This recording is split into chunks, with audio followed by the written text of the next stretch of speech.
اور اس طرح سے ایڈیٹر رفیق دکن بھی ہمارے درمیان میں ہیں اور شیخ قاضی اعظم شاہ بھی تشریف لائے ہیں، قدرت اللہ بیوانی صاحب بھی تشریف فرما ہے، حافظ اللہ بیوانی صاحب، اور اس طرح سے بہت اہم شخصیات تشریف فرما ہے۔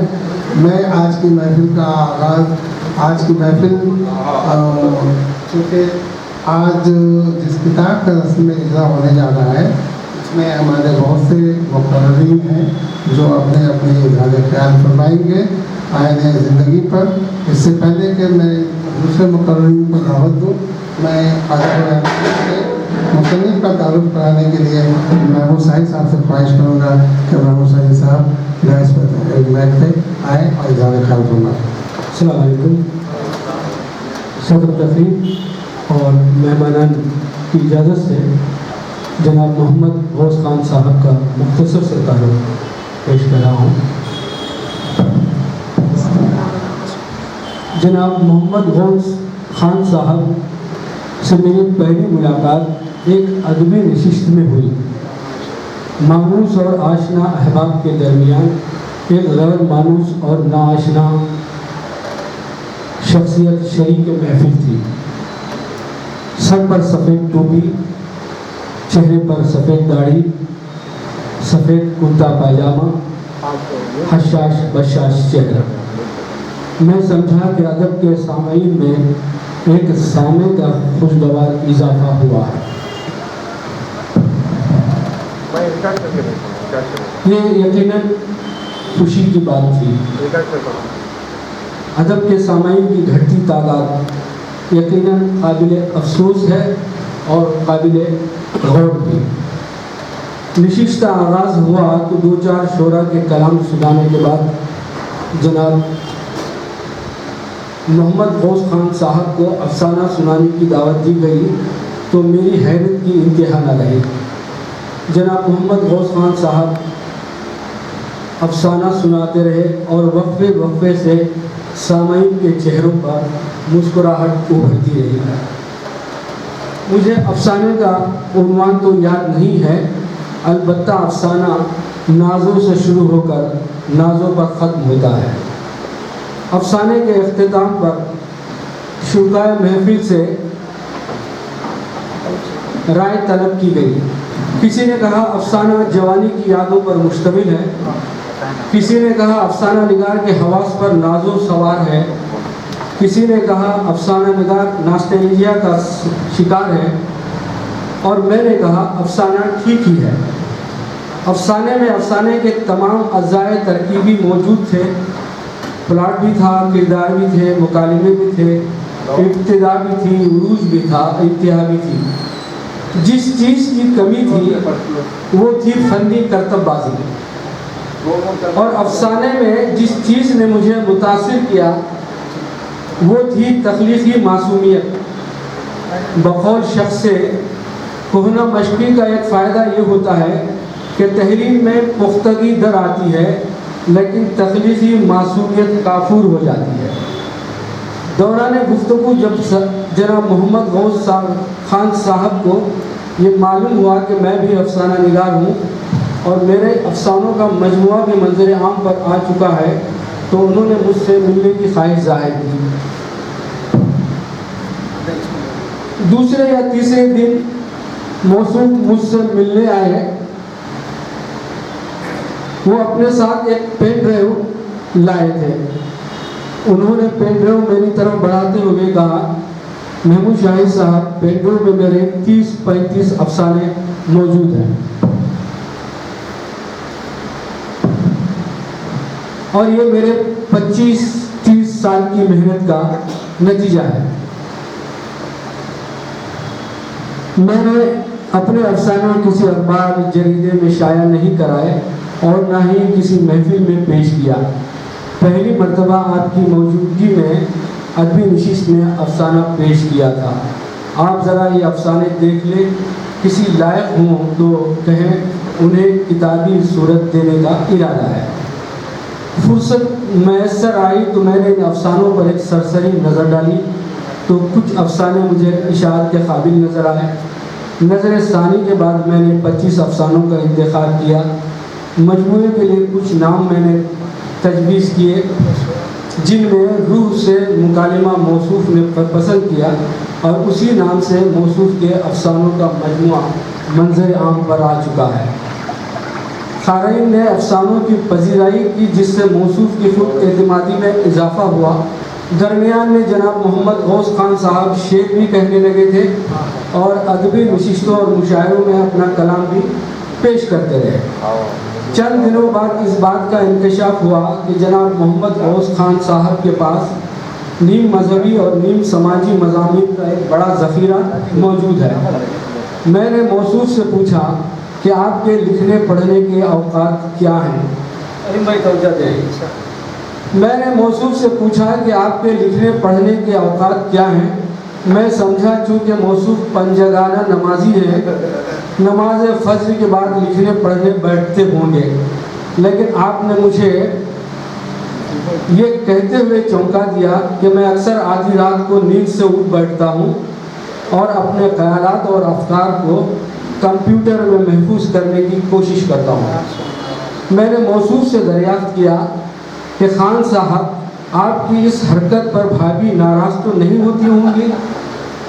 خان صاحب نے کہا ایک زمانہ تھا شریک حیات مجھے بستر پر غیر موجود پا کر غصہ ہوتی تھی اور کمپیوٹر کو اپنی سوتن سمجھ کر توڑ پھوڑ دینے کی دھمکیاں بھی دیتی تھی۔ اب وہ خود چاہتی ہیں کہ میرا دھیان لکھنے پڑھنے میں لگا رہے۔ میں نے مضامین دیکھے، ان میں جگہ جگہ قرآن کی آیتوں کا حوالہ دیا گیا تھا۔ میں نے خان صاحب کو مشورہ دیا کہ کسی عربی دان عالم سے رجوع کریں تاکہ عربی متن کی صحت کا یقین ہو جائے۔ خان صاحب نے مشورے پر عمل کیا اور پھر اس ذخیرے میں سے تقریباً 27 مضامین کا انتخاب کیا گیا اور آج یہ مضامین آئین زندگی کے نام سے کتابی صورت میں آپ کے ہاتھ میں ہیں۔ کاروبار حیات سے فرصت میسر آئے تو کتاب کا مطالعہ کریں اور گران قد آرا سے مطلع کریں۔ کتاب میں مصنف کا پتہ اور فون نمبر موجود ہے۔ شکریہ۔ ماشاءاللہ شاہد بھائی، آپ نے حق اردو، حق دوستی اور تمام حقوق ادا کر دیے ہیں۔ ہمارے درمیان میں نہایت ہی ادب و احترام کے ساتھ میں رفیق دکن کے ایڈیٹر کو دعوت دینا چاہ رہا ہوں کہ ڈاکٹر عبدالقیوم صاحب ڈائس پہ تشریف لائیں۔ اور میں دعوت دینے جا رہا ہوں پروفیسر عبدالقدوس صاحب کو، جو حسین عالم ڈگری کالج کے پروفیسر ہیں۔ آپ اپنے زیادہ خیال سے جدید کے ادبی فورم کے پلیٹ فارم پہ آج جس کتاب کی رونمائی ہونے جا رہی ہے آپ زیادہ خیال فرمائیں۔ جناب پروفیسر عبدالقدوس صاحب۔ ڈائس پہ موجود حیدرآباد ہی نہیں، میں تو کہوں گا کہ ہندوستان کی اہم شخصیات، بڑی خوشی کی بات ہے کہ ایک اہم دن میں ہم لوگ جو ہے جمع ہو رہے ہیں، کیونکہ میں پیشے سے ٹیچر ہوں تو ٹیچر ڈے کے حوالے سے بھی جو ہے آج ہے، اور چونکہ رول ماڈل ہے اور یہ آج کی جو کتاب آئین زندگی ہے یہ بھی رول ماڈل کی ہی حیثیت رکھتی ہے۔ زندگی بھی ایک کتاب ہے اور جس کو جو ہے آئینے کی شکل دی ہے ہمارے جناب مصنف صاحب نے، غوث صاحب نے۔ ہمارے ساجد صاحب زیوری سے بھی سی حال کے جو ہے معتمد ہیں، میں ان کی جتنی بھی ستائش کروں وہ کم ہے، وہ چاہے اردو ادب کے حوالے سے ہو، اردو ادب کے پروگرام کے حوالے سے ہو، یا شادی کے حوالے سے ہو جو شادیاں نہیں ہو رہی ہیں، کیونکہ جس وقت سے یہ حال کی ابتدا ہوئی اس وقت سے میں یہاں پہ حاضر ہو رہا ہوں، وقتاً فوقتاً بیچ میں کچھ پروگرام میں شرکت نہیں ہو سکی کیونکہ مصروفیات کی وجہ سے، تو بہرحال اپنے اندر ایک عزم رکھتے ہیں، ایک مشن رکھتے ہیں اور ایک جذبہ ہے ان کے اندر کچھ کرنے کا۔ فرحان آج کی جو کتاب ہے، دیکھیے کتابیں لکھی جا رہی ہیں، بہت ساری لکھی جا رہی ہیں، لیکن اگر ہم جائیں تو آج پڑھنے والا جو قاری ہے وہ نہیں ہے۔ بہت ساری کتابیں ہیں جو کہ لائبریریوں میں پڑھی ہوئی ہیں، دیمک کی نظر ہو رہی ہیں، جو کہ پڑھنے والے نہیں مل رہے ہیں۔ آپ اگر مثالیں دیکھیے تو حیدرآباد میں بہت ساری ایسی لائبریریاں ہیں، چاہے وہ عاطفیہ لائبریری سے لے کر کے آپ عثمانیہ یونیورسٹی کی لائبریری لے لیجیے، خود جو ہے سٹی کالج جو ہے گورنمنٹ سٹی کالج، وہاں پہ بھی ایک سال میں نے خدمت انجام دی۔ بہت ساری ایسی کتابیں، قدیم کتابیں ہیں